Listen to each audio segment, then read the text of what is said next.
Kaze turabaha ikaze banywanyi bacu bakunzi bacu mudukurikirana muri impande zine z'isi. Kaze muri uno mwanya w'amakuru tubabwira ariko ravugwa kw'isi muri kano kanya. Kaze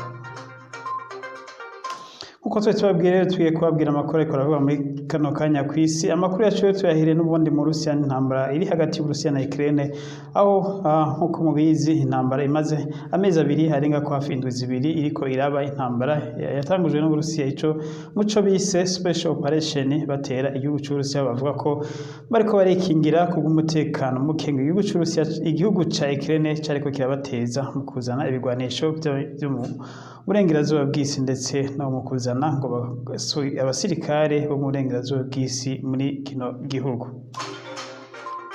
Amakuru ya kano kanya nuko intambara ikomeye cyane gose mu gace ka Donbas region, akanako kagizwe n'intara ya Mariupol ndetse n'intara ya Luhansk n'intara ya Donetsk Republican ndetse n'intara ya Mariupol. Uburusiya busanzwe bwarafashe haheze hafi indwi zibiri Uburusiya bwarafashe iyi ntara. Intambara rero ziko ziba muri ino ntara cyane cyane ya Mariupol, nubwo Uburusiya bwayifashe 100%. Ubu rero uno munsi niho abasirikare ba Ukraine bariko baragerageza kongera kubohoza intara, na cyane cyane ko Uburusiya bwahisemo uno munsi gutera abasirikare basanzwe bari mu ihandake ya Azovstal Steel Plant bari basanzwe bamaze imisi. Uburusiya bwarabaretse ngo bagume bazokwishikane, ariko Uburusiya bukabona batashobora kwishikana n'ubundi inyuma yuko Uburusiya bwari butanze agahingwe k'imisi ibiri, maze abanyagihugu ngo barimo bavanwemo. Abanyagihugu rero nkuko twababwiye mu makuru ya mbere barenga 1000 bakaba baravanwemo, abasirikare bakaba baragumyemo. Rero no munsi Uburusiya bwahisemo kwabomora bukoresheje amabomba akomeye cyane gose n'indege ndetse n'ibigwanisho byose bishoboka Uburusiya bufise buriko barabikoresha muri kano gace. Ariko rero Uburusiya bwavyoroheye kuko abasirikare ba Ukraine ndetse bivuga ko harimo abacangiro benshi cyane gose ubu igihugu ca Ukraine cazanye ngo bavuye muri Amerika no mu Bwongereza, ndetse makuru mashasha turose muri kano kanya bikavuga ko ngo mu bacangiro bariko baragwana muri Ukraine ngo ubu hajemwo n'abanya-Israel, ngo nabo bakaba bahawe kontra ngo n'igihugu ca Amerika, bakaba baje abobo baje gukorera amahera. Rero ngo bakariko baragwana mu duce twishi twa Donbas region. Uretse ino ntara ya Mariupol no munsi ariko harabera imigwano ikomeye cyane gose, no utundi duce twose tw'uburengerazuba twa Donbas region ariko habera imigwano ikomeye. Ariko Uburusiya bukaba bwajabutse buratera n'izindi ntara nka Lviv ndetse buratera na Kharkiv. Ubu rero imigwano kuva umunsi w'ejo irakomeye cyane. Uburusiya bukaba buriko burakora ibishoboka byose cyane gose kugira ngo bugire intsinzi bushitse ko, kuko Uburusiya perezida w'Uburusiya byitezwe ko agomba gushikiriza ijambo abarusiya ku itariki 8 za kuno kwezi, aho bibuka umunsi w'intsinzi aho batsinda abanazi, umunsi bita Victory Day. Uyu munsi rero ukaba ukomeye cyane mu gihugu c'Uburusiya. Rero n'ubu perezida Vladimir Putin ngo ariko akora ibishoboka byose kugira arabe ico aronke ico azobwira abarusiya n'amakungu muri rusange kuri uyu munsi.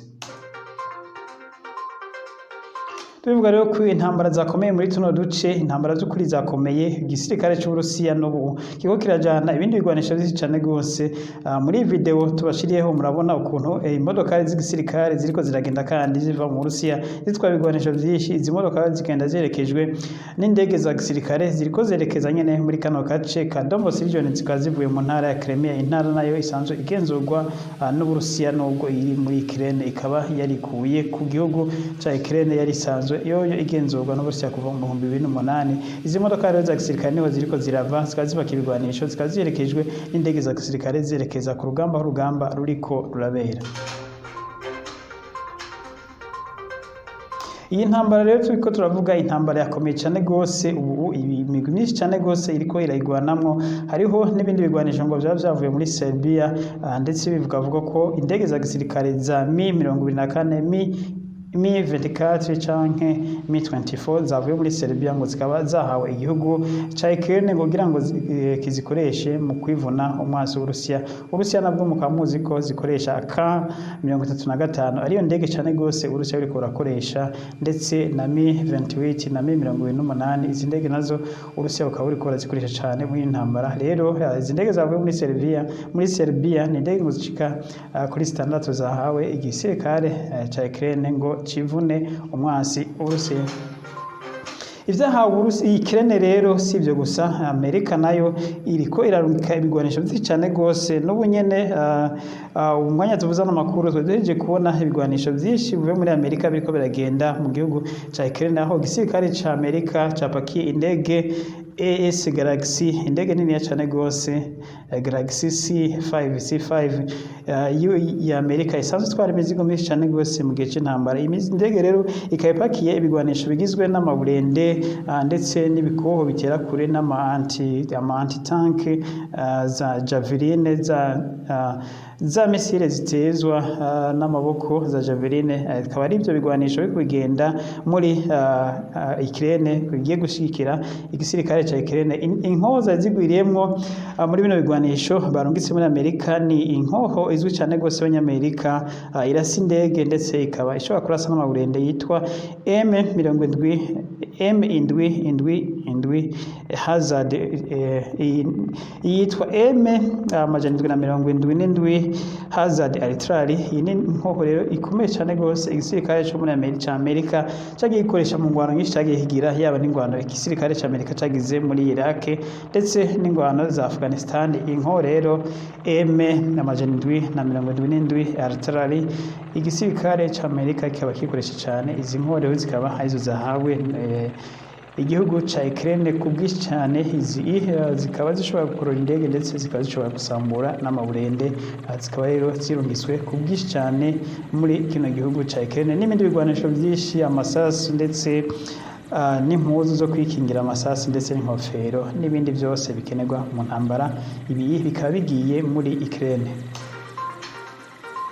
Nubwo abanyamerika rero barungitse ibigwanisho byinshi cyane rwose ndetse n'Uburayi bukaba n'Uburayi bukaba bwemeye kurungika ikindi bigwanisho ndetse Ubwongereza mu kanya bwari buhejeje gushikiriza ijambo inama nshingamateka ya Ukraine bukaba bwemeye kongereza ibigwanisho nabwo nyene buha igihugu ca Ukraine, aho Johnson umushikiranganje wa mbere w'Ubwongereza yamenyesheje ko atankeka Putin asa n'ugira atsindwe ko bazomutsinda nibafatanya. Rero akaba ngo ashimira cyane rwose Perezida wa Ukraine ngo ku nararibonye yerekanye muri ntambara ngo akaba yarahagaze bwuma. Rero bamushimiye bavuga ko bagiye kumushikira n'ubundi mu bishoboka byose bamuha ibigwanisho ubwira atsinde intambara. Umuvugizi rero canke nako umushikiranganje w'imigenderanire n'andi makungu Lavrov w'Uburusiya akaba yamenyesheje ko intuzeya ibikoresho byose canke yaba indege canke imodokari zitwara ibigwanisho muri Ukraine ngo ari target y'Abarusiya, ngo igihe cyose bafise amakuru ko hari indege izanye ibigwanisho muri Ukraine bazoyitera ku mabombe canke ngo imodokari. Yavuze ngo aho izo bivuye hose, aho bizo bivuye hose ko ari target y'intambara, ngo ntibazorabira ngo byavuye hehe. Izo ndege canke ivyo bikoresho byose bizokoreshwa yaba ubwato yabiki mu kuzana ibigwanisho muri Ukraine ngo bazohita babiterako. Tukivuga nyene amakuru ajanye n'intambara ya Ukraine ikaba yamenyeshije ko ku munsi w'ejo ngo yongeye igaturira ubwato bundi bw'intambara, ubwato butoya busanzwe bukoreshwa na marine bw'Uburusiya. ngo ubwato rero bukaba bwasambuwe na za drone ngo zariko ziragendagenda mu kiyaga cirabura. ngo rero bwari zatagetinze ubwato bw'igisirikare c'Uburusiya ngo bwari buriko burakora patrouille muri kano karere. ngo ubwato nabwo bukaba bwaraturiwe na drone z'igisirikare za Ukraine, ariko aya makuru Uburusiya bukaba butarayamenyesha ko ariyo.